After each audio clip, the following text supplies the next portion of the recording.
And welcome into the program. This is your game plan for retirement with Northwestern Ohio's resource for a common sense approach to planning for your financial, investment, and retirement future. He is president and founder of McIntire Retirement Services. Here with us, Chris McIntire. Always appreciate the time, Chris, kicking us off with creating that game plan for retirement. It is a challenge that I know you help many proactive planners and savers through. Peter, we're happy to do what we do here. We take great pride. We got great staff and servicing everybody here in Northwest Ohio.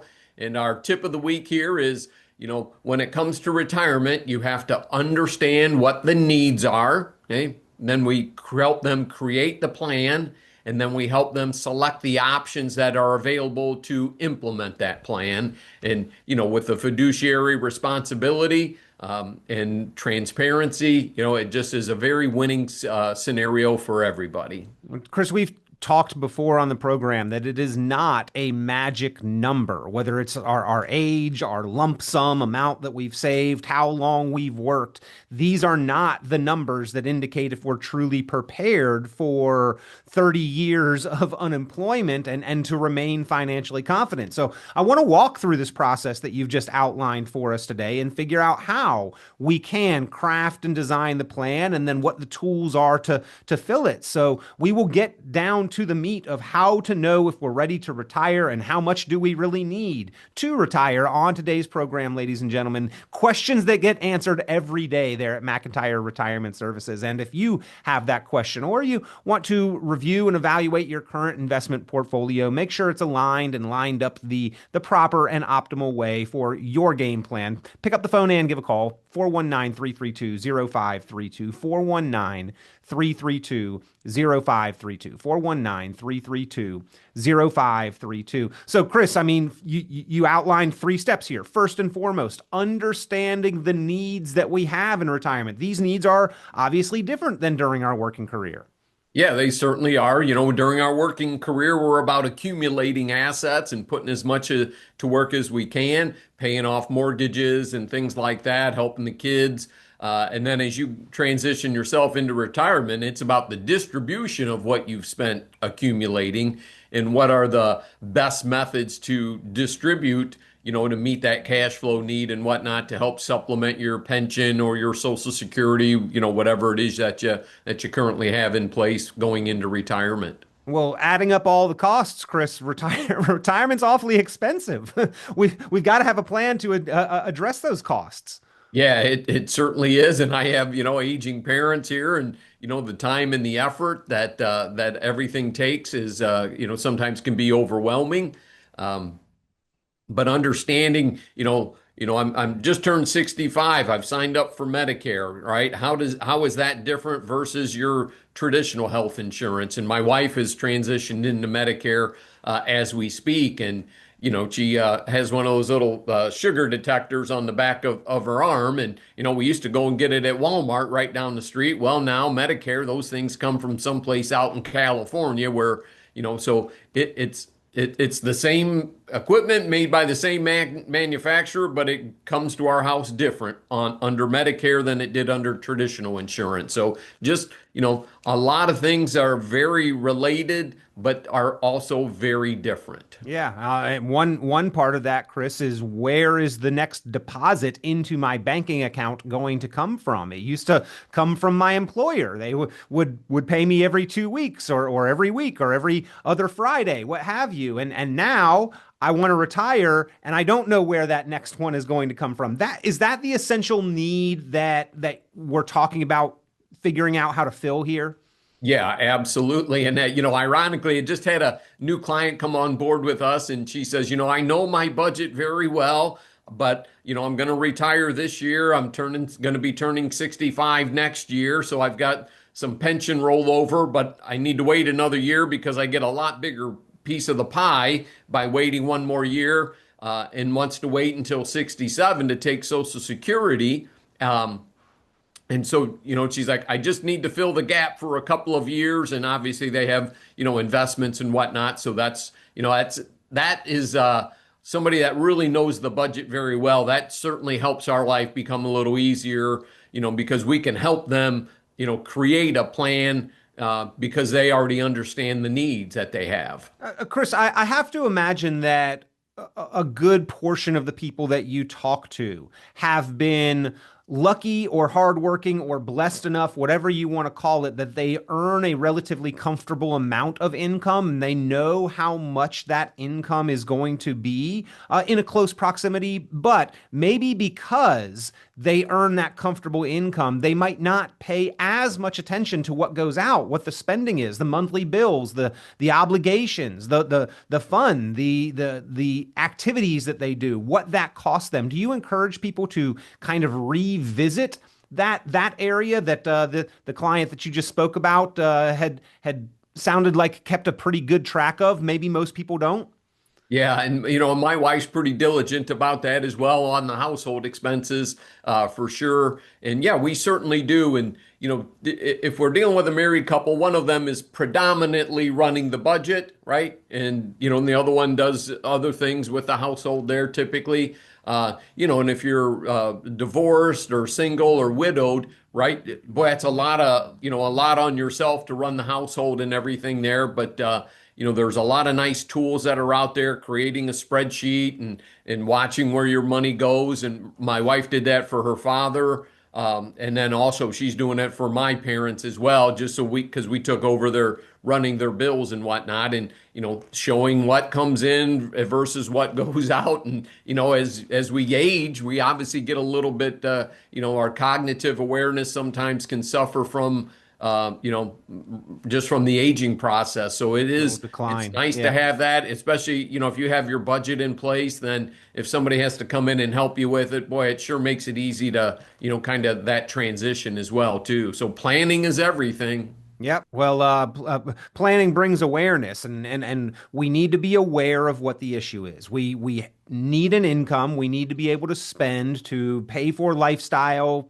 pay for expenses, pay for bills, but we don't have that paycheck coming in. That is the problem. Then, Chris, we formulate the plan, and as you are helping people understand their expenses, are you encouraging them to like look back at previous years of spending and expenses, or create that line item budget, or break down things into needs and wants? What does that process look like of making sure we're aiming for the right target? Yeah, and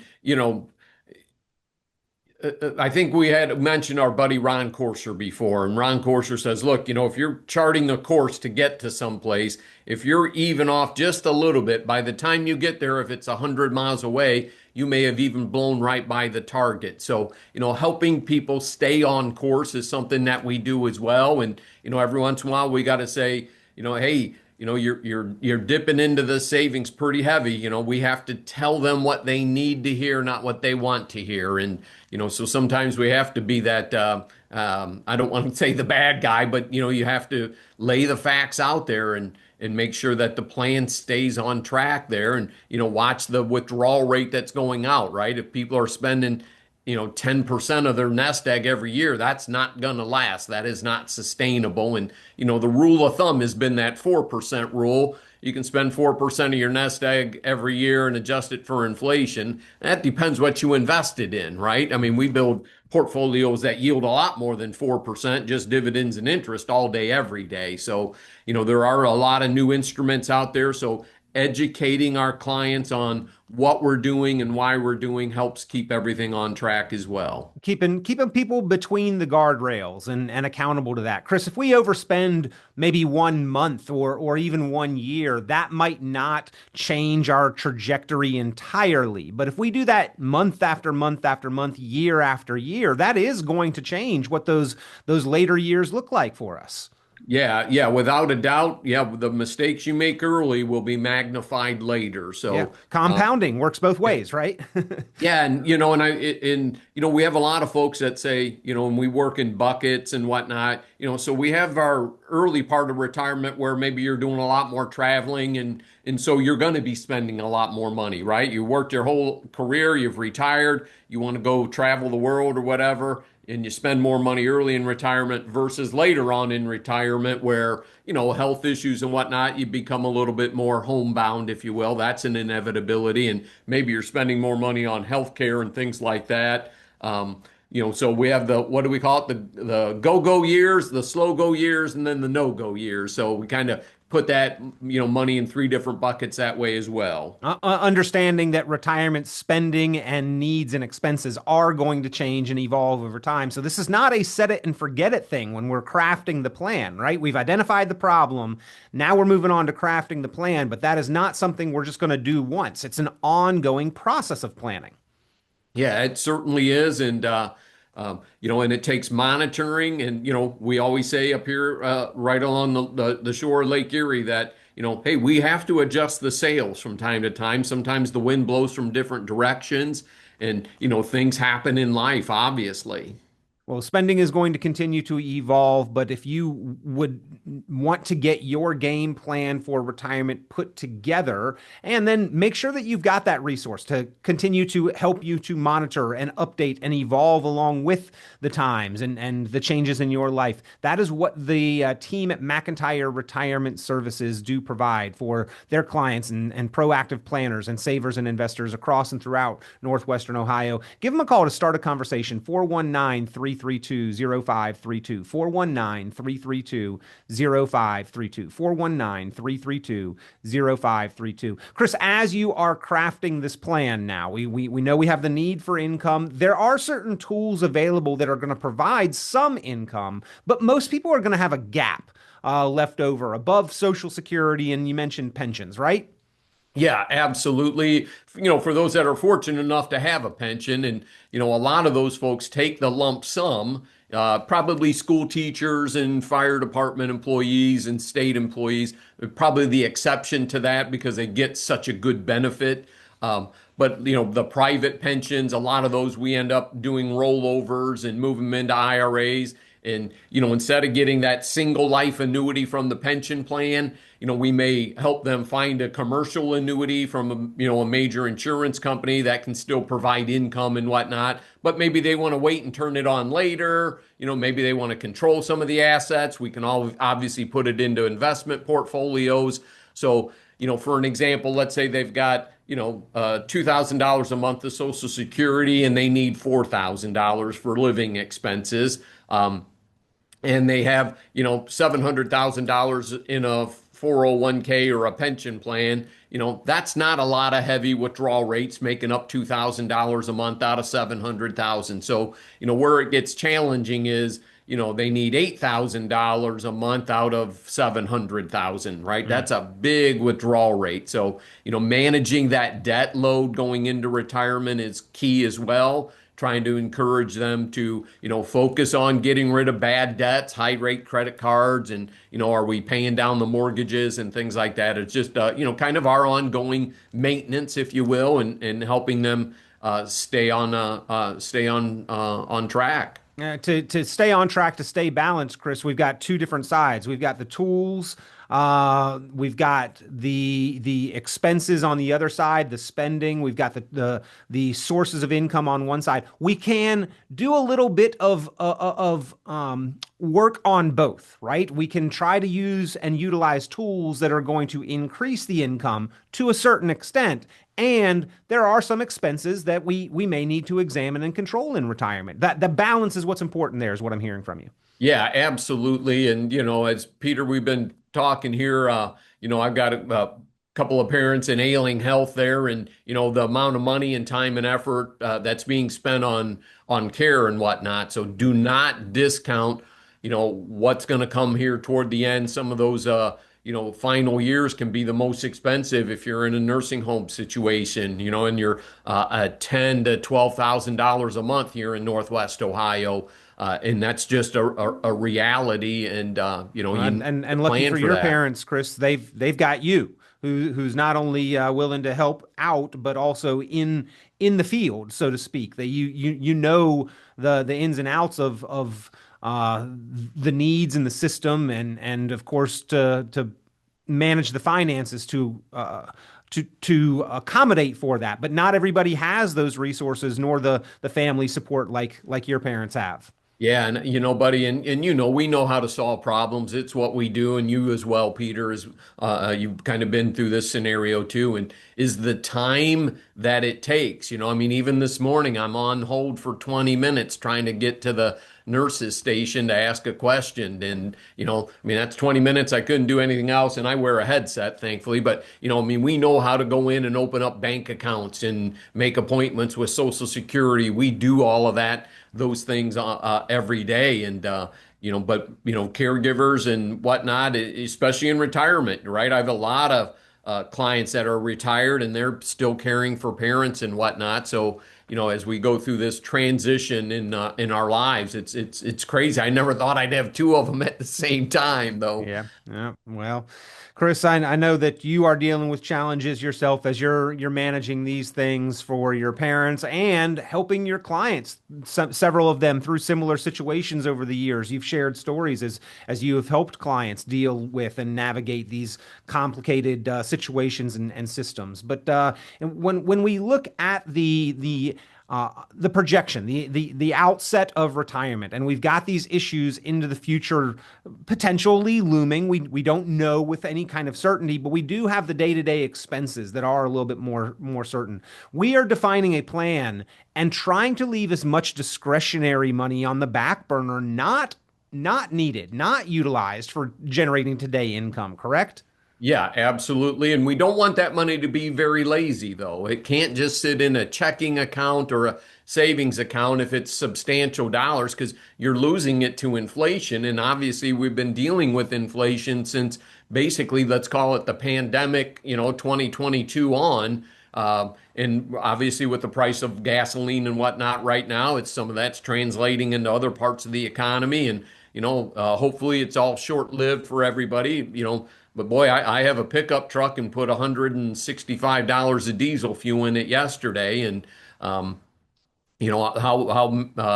families and especially retirees, that fixed income piece, that pension and that Social Security, don't always keep up with the pace of inflation. So you do have to rely on some of that, money that you put on the back burner, if you will, that may have been extra, making sure it is working for you so that it does the same thing 10 years from now that it can do today. Well, and Chris, the price of gas may be just one example that reacts a little quicker and is a little bit more volatile, but the price of everything goes up over time. And our plan has to not only account for today's expenses, but those future expenses plus inflation as well. Yeah, absolutely. And was it Ben Bernanke, I think, Peter, who testified in Congress that inflation is the same thing as a stealth tax. You don't Hmm. see it until you go to the cash register, obviously. And Yeah. we're certainly seeing that in food prices. And my wife and I, we were at Kroger the other day, and they had buy two bags of Doritos, you get three bags free. And the size of a bag of Doritos, my God, it's like what I used to take to school in my lunch when I was a Hmm. kid.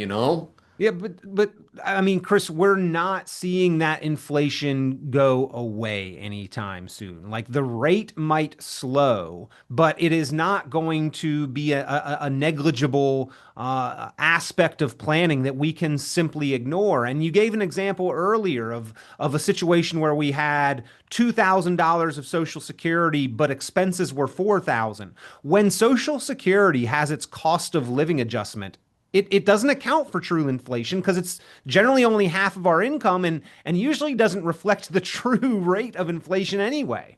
Yeah, you're exactly right. That does not include the price of food or fuel in the United States. And, which is ridiculous because that's where most people spend their money, but they're also very volatile, right? Hmm. I mean, gas a year from now could be, back to normal, and let's hopefully it's not a year.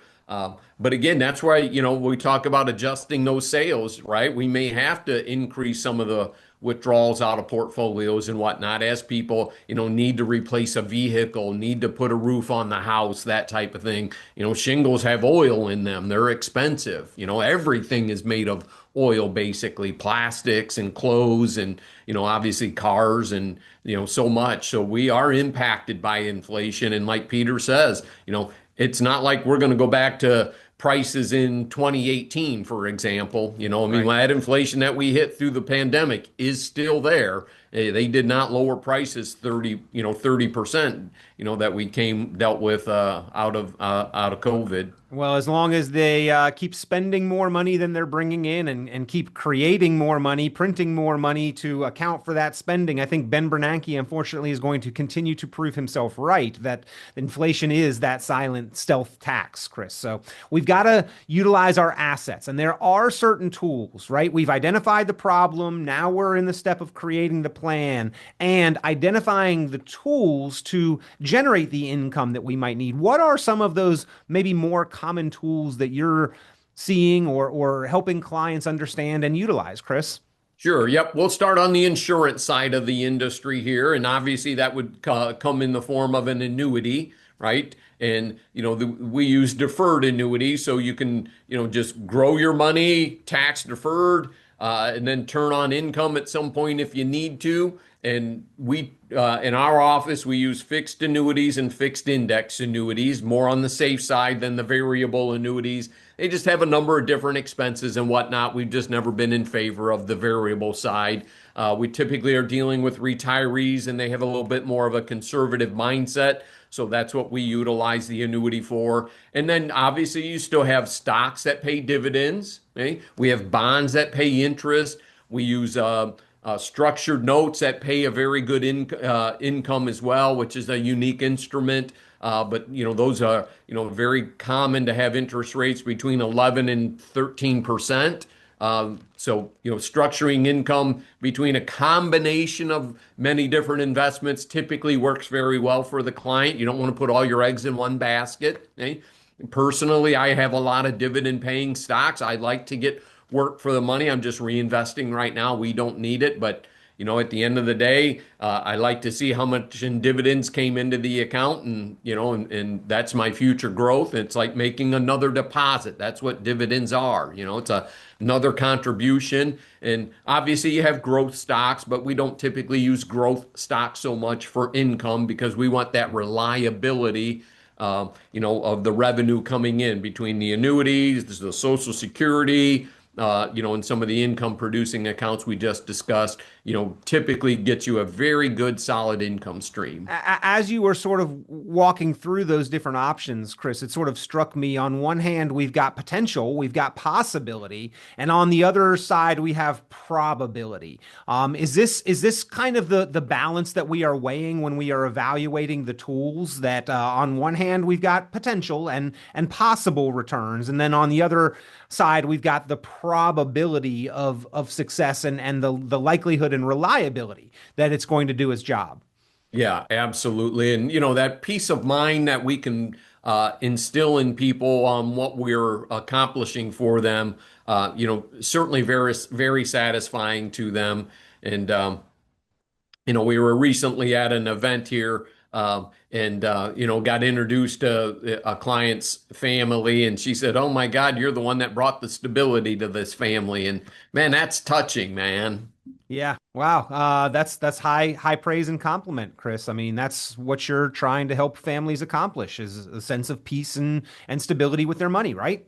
Yep, amen to that, buddy. Amen to that. And it takes a lot of pride and effort. And we have very good staff that knows how to help as well. But Chris, we talked last week about the fact that just because you are going with something that is a little bit more certain or guaranteed does not mean that you have to completely give up hope for upside potential either. There is a balance here, and building a plan can provide that balance. Yeah, absolutely. And having a plan is certainly going to increase your chances of success versus, what we call the hope and a prayer. Yeah. But the big takeaway, Chris, retirement is a cash flow problem. That's the problem that you help people address when they are looking at how to make that transition into retirement. Yeah, absolutely. And going through the options with them, trying to help educate. We have some pretty sophisticated clients that understand the investment landscape very well, and we kind of collaborate together. And then we have other clients that, it just wasn't their background. They're almost intimidated by the money. And they've done very well, saved a lot, and they're like, look, this is too much money. I'm nervous about it. Here's what we need to do. And you guys do what we trust you to do what you need to do and tell us what we need to do. And, so that's the unique thing about this industry. We meet lots of different people. So, and you understand how to work with the different personalities and whatnot as well, and on what they need to understand or maybe what they don't really care about. I wonder though, Chris, at what level do you want your clients to understand at least the basic constructs of their plan? Not just hand it over to Chris and let him do his thing, but actually like have the gist of what is going on with their money. Is that part of working together with you and McIntire Retirement Services? Yeah, without a doubt. My mom's a retired teacher. My grandmother, a retired teacher. My uncle even did has a PhD and did some teaching as well. And I love history. So, we know how to kind of tell the story to people and make them understand. And, we can dumb it way down to to the very beginner's level, or we can, talk sophisticated for somebody who needs, who has that skill set as well. So you have to be flexible enough. And I think that's certainly a strength that we all have here at McIntire Retirement Services. Well, bringing this conversation full circle and back home, Chris, is that it is not about an arbitrary number, not a lump sum, not an age, not a how long you've worked. It is understanding your expenses, formulating a plan, separating the needs and the wants, and having some money that's going to be there to provide for those, utilizing the tools that we have available. And once we have the plan and have identified what we need to have happen, then we evaluate the tools, the pros, the cons, the benefits and disadvantage. And every tool, Chris, out there that exists has a little bit of both of those. And you help clients weigh and evaluate that, right? Yeah, absolutely. And with great pride, we've been blessed to have, some success in what we do. And the referral business is what's growing our practice right now. So that means you're doing things right. Absolutely. Well, Chris, it is a high praise and testament when people are comfortable to introduce you to those that they care about. That's the highest praise and compliment I think that any professional can receive. And I know you get a lot of that there at McIntire Retirement Services. Speaks to the work that you and your team do. And ladies and gentlemen, if you'd like to have a first introduction to Chris McIntire and the team at McIntire Retirement Services, get to know them a little bit more personally, start a conversation, and the valuable offer and opportunity to get your game plan for retirement designed and constructed and put together. Pick up the phone and start that conversation. 419-332-0532. 419-332-0532. 419-332-0532. Specifically, if you'd like to have a plan to show you how to generate more income, more dependably and reliably, pay less in taxes, control the risks that you're taking and the fees that you're paying, that's what your game plan for retirement should help you accomplish, and what they will put together there for you at McIntire Retirement Services. 419-332-0532. 419-332-0532. You can also go online, McIntireRetirementServices.com, McIntireRetirementServices.com. Chris, great conversation today. We always appreciate the time and the guidance and insight you provide. Yeah, my pleasure, Peter. Good to be with everybody, and may God bless America. Tune into Chris McIntire's full radio program and visit McIntireRetirementServices.com for many additional valuable resources, including other great episodes of Game Plan for Retirement with Chris McIntire. Be sure to subscribe. The content of this radio show is provided for informational purposes only and is not a solicitation or recommendation of any investment strategy. You are encouraged to seek investment, tax, or legal advice from an independent professional advisor. Any investments and/or investment strategies mentioned involve risk, including the possible loss of principal. Advisory services offered through Brookstone Capital Management, a registered investment advisor. Fiduciary duty extends solely to investment advisory advice and does not extend to other activities such as insurance or broker-dealer services. Advisory clients are charged a quarterly fee for assets under management, while insurance products pay a commission, which may result in a conflict of interest regarding compensation. Investment in notes involves risks not associated with investment in ordinary debt securities. The securities are not bank deposits and are not insured by the FDIC or any other government agency, nor are they obligations of or guaranteed by a bank. The securities will not be listed on any securities exchange, and there may be little or no secondary market for these securities, and secondary trading may be limited. Accordingly, you should be willing to hold your note security to maturity. These securities are subject to the credit risk of the issuing bank, and any actual or anticipated changes to its credit ratings or credit spreads may adversely affect the market value of the securities.